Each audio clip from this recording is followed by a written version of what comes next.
Welcome to In Our Community. I'm Suzanne Barnett, your host, and tonight we are going to have a very special show because I would like to introduce my guest, Darren Wallace. And wait till you hear about Darren, because Darren is a professional fiduciary. What is a professional fiduciary? Welcome. Thank you for having me. A professional fiduciary is someone who a power or a piece of property is entrusted to that they have to manage on behalf of someone else's well-being. And Yeah, go on. And so, the typical situation that most people have heard of is a trust.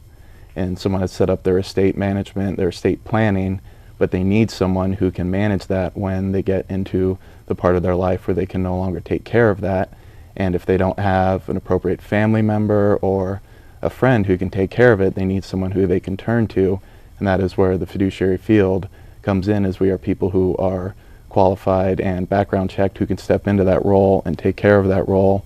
And you know that we will do that job and take care of it and take care of you. Are there many fiduciaries? In the state of California, there are around 650 licensed professional fiduciaries. In 2008, California started having fiduciaries be licensed through the Department of Consumer Affairs.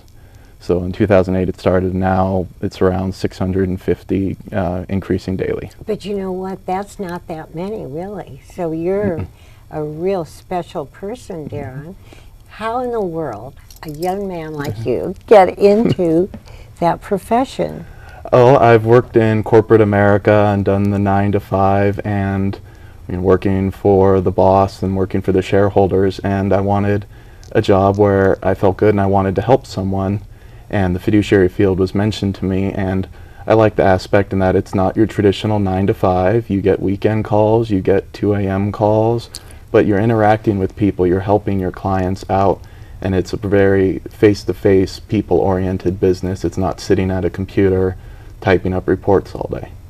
Well, you sound very, very courageous to do that, really, because don't you have to have an incredible background to do that? Yes, we have to pass a national and a state test.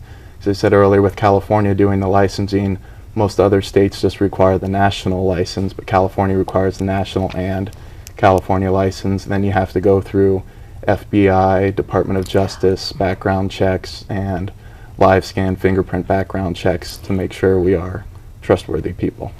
Well, you look trustworthy, but that doesn't mean anything, right? As we have discovered with many of our clients in some of their instances, people who are look trustworthy are not always the case. Of course. So how do your clients, how can we get hold of you?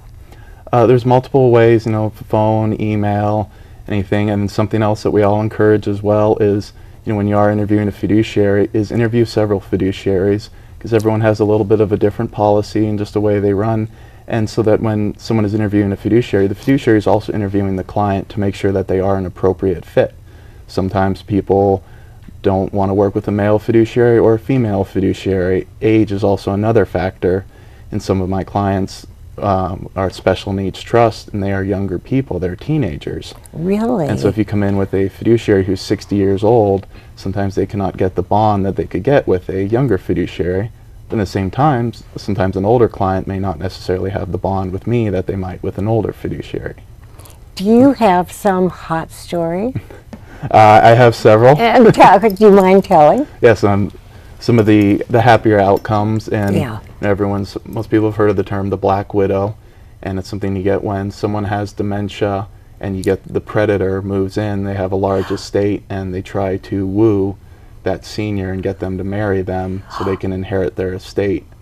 And with the seniors, if they have dementia, sometimes they don't always know, and like you said, someone, oh, they look trustworthy, oh no, they're here to help me, I really love this person, and you're sitting there going, no, we've investigated this person. This is not a good situation. Let us help you. So what happened? In this particular case, we had the person, we were able to go to court to have a restraining order issued against the person so that he could not approach the property. So he actually hired a friend of his who was an ex-con with quite the rap sheet, who he then came around the property. So we went back to court, got another restraining order issued against him, and got the lady protected, got her assets protected, so that they had no way, even if they were able to get a hold of her, because we found he was leaving notes in the garage door that she should leave $1,000 behind the potted plant in the garden at midnight. And we were able to protect her from that. This is like a TV show. Mm-hmm. How exciting for you. Tell us another one. Well, and another one that's a little more unfortunate is, and this is another reason why fiduciaries come in a lot, is the predator can be a family member. In that one, the mom died and her house was under the trust. However, the brother is now living in the house and has turned it into a meth den. And so there is no money left for the beneficiaries except for the house, which is now inhabited by 4 people who are taking methamphetamines every day. So we've had to come in to get them cleared out, to get the house revamped, cleaned up, and sold so that the other beneficiaries of the trust get their rightful inheritance. Darren, how do you sleep at night? I fight my dog for the pillow, and that's about it. No, but you have such a responsibility. Mm-hmm. And the old people, do you think that they're the ones that are more in than, say, someone younger? Well, yeah. The old people tend to be more just because of, as people age with the decline, with the increase in dementia, their memory declines and they cannot remember certain aspects, and people will come, they're very susceptible to the scams, and everyone's got the email scams of the prince in Nigeria, or you're a lottery winner in Bulgaria, just need to send $10,000 and you'll get your $25 million, and so the seniors are very susceptible to some of that. So how do you educate them? I just prepare them, let them know kind of what some of the things are out there. Some of my clients, I'll keep a list of some of the common phone scams that are out there that can keep them in bright colors by the phone, so that if someone calls with one of those scams and any type of red flags come in their head, they can check that list and be like, hey, wait a minute, this is verbatim to what this scam is, and they can hang up and call back and call me or call the police and someone who can help them before any mistake is made. I just got a call from my so-called grandson, and Was it he was in one of Mexico those. or Canada? He was in Mexico, and the way they did it, I just purposely listened. They're so clever, and the voice that they put on could be one of my grandsons. Another very popular one is during election year. People will call to be asking political questions, saying they're polling, and then, oh, thank you for answering these questions. Now you're eligible for a prize. We just need a couple key pieces of information. And so it's something that Americans have gotten so used to, is giving their social security number for everything. Yeah, talk about that. We talked about going to the dentist earlier. I was at the dentist filling out the new patient form. They wanted my social security number. They don't need to run a credit background check on me. They don't need that. I just left it blank. No one said a thing. But how can we, as the public, learn about all of this, Darren? Just be very safe and conscientious, and just before you answer things, just take a second and think. What do they really need that piece of information? Does the dentist need my social security number? No. Does this person need that information? No. What kind of dentist do you have? What would your dentist ask? It wasn't the dentist. It was obviously his secretary. For everything. And it's something that you don't realize. Yeah, talk about that. You're right. Every form, when you go to the doctor, you have to put your social security. Everything wants your social security. And I do. Don't. Just put an X. Please tell that to the audience. Even another one for younger people is a job application. They want your social security number. Just put will provide if hired. Is this an example? And then if they hire you, then you can give them your social security. But I've seen applications. As a job when I was in college, we had 400 applications. Every single person but one put their social security number. We only hired one of those people. So now we have 398 other people's social security numbers that they give out when they didn't need to. This is such important information. I didn't know we were going to talk about that. Say it one more time, please.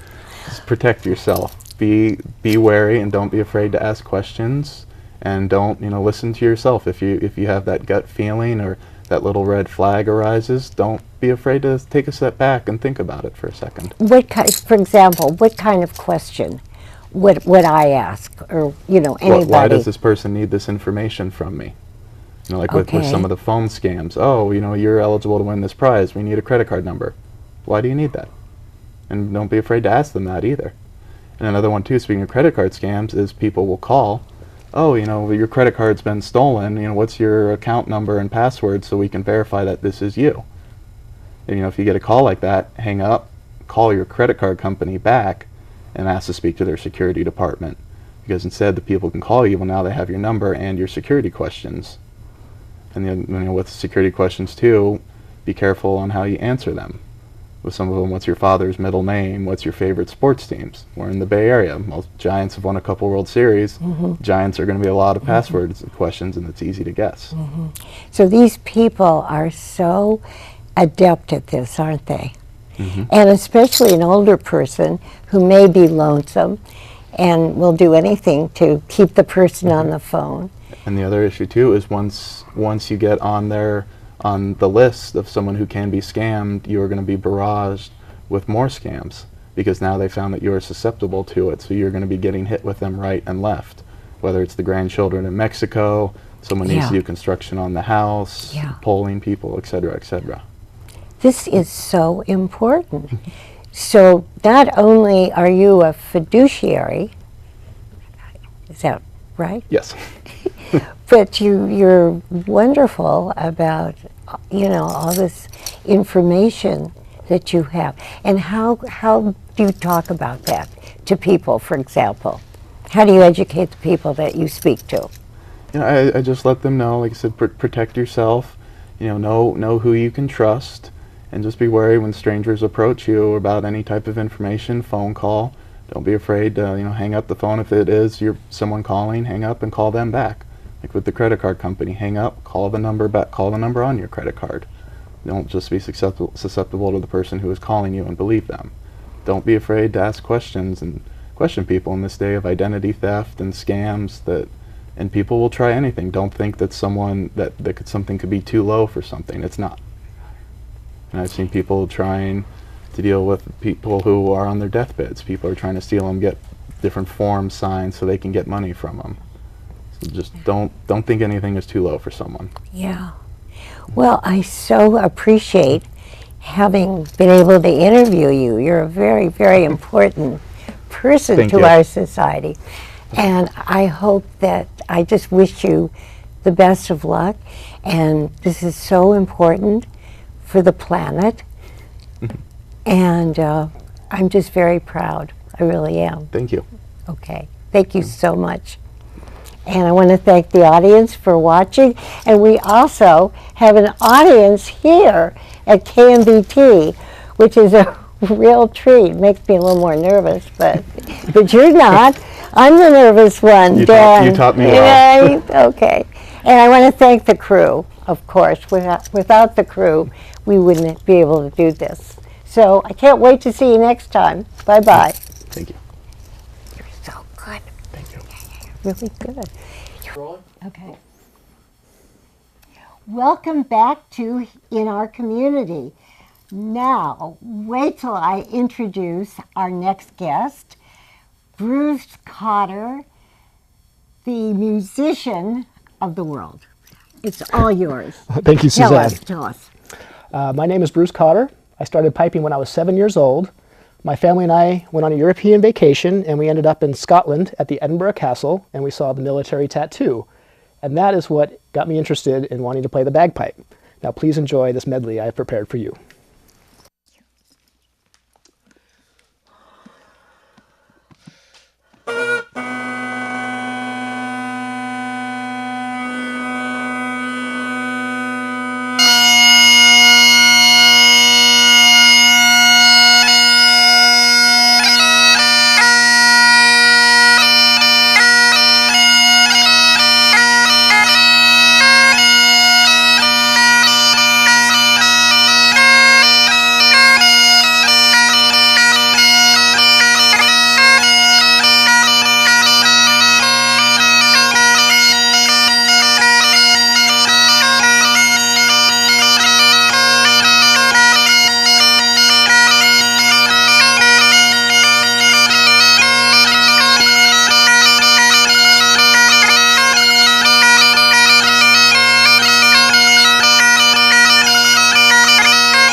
Thank you.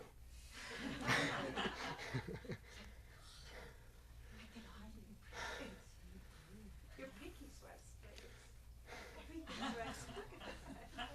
When I practice at home, I usually have a pile of